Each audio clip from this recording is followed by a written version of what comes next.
It started with a smile barely noticeable, just a flicker at the end of a press briefing that had otherwise been filled with the usual questions on inflation, Ukraine, and domestic policy. But when a reporter from an African bureau suddenly asked, "Does the White House have any official position on Captain Ibrahim Traoré's latest speech at the BRICS summit?" Karoline Leavitt paused. Then, without consulting her notes, without glancing at the staff behind the cameras, she leaned into the microphone and said words that caught the world completely off guard. "I think President Traoré has shown remarkable strength. And while we may not always agree with his alliances, the courage he shows in standing for his people is something that deserves respect. So yes, if he's watching, I'd simply say, stay safe, keep going, and know that the world is listening." The room fell silent for a breath too long. Then the buzz began. Within 30 minutes, the clip had gone viral in West Africa, with hashtags like Message to Traoré, I'll Leave It Speaks, and even Unexpected Alliance trending across platforms in Burkina Faso, Mali, and Nigeria. African youth, long skeptical of U.S. rhetoric, flooded Twitter and TikTok with reactions. Did she just say that? A White House official praising Traoré? This changes everything. But behind the scenes in Washington, the fallout was immediate. Some officials were reportedly furious. "That was off script," a senior White House aide told a journalist anonymously. "We don't send sweet messages to leaders who are openly aligning with Russia and North Korea." And yet, Karoline didn't retract it. In fact, just hours later, she reposted the clip to her own verified X account with one caption: "Leadership is more than politics. It's sacrifice." That sentence struck a nerve. Back in Ouagadougou, Ibrahim Traoré was reportedly shown the clip during a late-night intelligence briefing. According to insiders, he smiled slightly, then looked away and said nothing. But the next day, at a military school graduation ceremony, Traoré ended his speech with an unscripted remark. "Sometimes, the truth comes from the mouths you least expect. And sometimes, respect is not about agreement, it's about recognizing courage when you see it." The implication was clear. Media outlets around the world began speculating. Was this a sign of a secret back channel? A diplomatic softening between two seemingly opposite sides? Or was it simply a rare moment of sincerity, a Western voice acknowledging an African leader who refuses to play by Western rules? In the days that followed, analysts dissected every word. Some called Leavitt's message a blunder. Others called it a masterstroke, but African citizens called it something else. A shift. For decades, African sovereignty had been met with silence, sanctions, or staged smiles. But now, a single sentence, unscripted, unplanned, and undeniably human, had done something more powerful than a summit or a sanction. It had told a generation, "We see you." And sometimes that's all it takes. Would you like a continuation such as Karoline Leavitt secretly invited to Burkina Faso, what the White House won't confirm? Or inside the letter Ibrahim Traoré sent back to Karoline Leavitt and why it was handwritten? It arrived without warning. No diplomatic courier, no encrypted email, no formal announcement.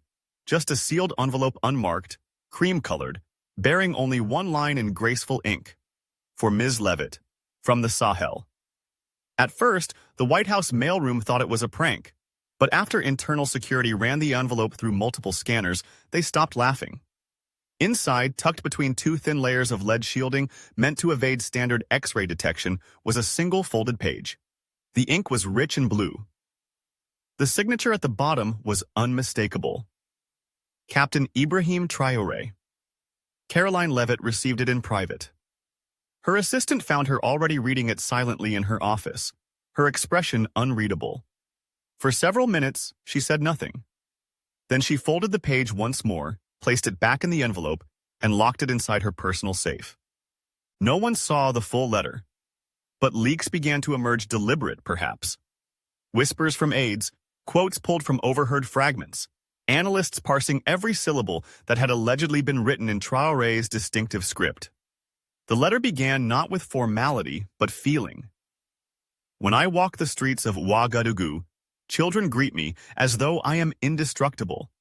They do not yet understand that I bleed, that I pray, that I fear losing what I've sworn to protect." He spoke of his mother who raised him alone, who made him promise never to let power become louder than his conscience. He mentioned a dream he had after the BRICS summit, where he stood at a table surrounded by faceless leaders, and only one person had eyes. A woman across the table. "You spoke," he wrote, "when others chose silence, and in doing so you reminded the world that humanity is still possible between rival flags. But then came the line that changed everything. I do not need your agreement, but I value your honesty more than 1,000 negotiations." From there, the letter turned deeply personal. He spoke of leadership not as glory, but as a form of quiet exile, of carrying a satchel not filled with weapons but warnings, of walking into rooms where he knew every handshake had a hidden cost. And then, perhaps most astonishingly, he closed with this: "One day, when this continent is no longer seen as something to fix but something to follow, I hope my son reads your words. Not because you praised me, but because you proved that clarity still exists in a world of noise. No demands, no deals, just gratitude." And then, at the very bottom, a postscript. "There are conversations that cannot happen at podiums. If you ever wish to see the Sahel not through briefings but through breath come, you will be safe." The White House has refused to comment. Karoline has not confirmed the letter's contents, but her next briefing ended differently. When asked again about Traoré, she paused, looked straight into the camera and said only, "Some stories are still being written, and some leaders don't need a stage. They only need time." Within hours, speculations surged online. Was she going to Burkina Faso? Would this mark a thaw between two worlds? Or had something deeper, something utterly human already begun? No one knows. But one thing is certain. When the most guarded man in Africa writes a letter and signs it by hand, the world should pay attention. A woman in a beige trench coat surrounded by a tight Burkinabe security team, stepping off a small aircraft at Ouagadougou International Airport, no flag, no fanfare, no official welcome. Just a silhouette against the floodlights, her face partially obscured by a scarf. But the angle of her walk, the profile of her jawline, it didn't take long. It was Karoline Leavitt. The White House offered no comment. State Department officials deflected. But in Burkina Faso, the moment was already history. By dawn, walls in the capital bore murals of two unlikely figures. Traoré and Leavitt painted side by side under the phrase, "Respect needs no treaty." And somewhere behind the palace walls, inside a small room with no cameras and no interpreters, two people sat down not as adversaries, not as emissaries, but as individuals who had both dared to say what others would not. What they discussed that night remains a secret. No transcript exists. But witnesses say that when Karoline Leavitt emerged hours later, her eyes were wet not with fear, but with understanding. And as for Traoré, he didn't say a word. He didn't need to. Because sometimes the most powerful diplomacy begins not with a handshake, but with a letter, a whisper, and the courage to listen.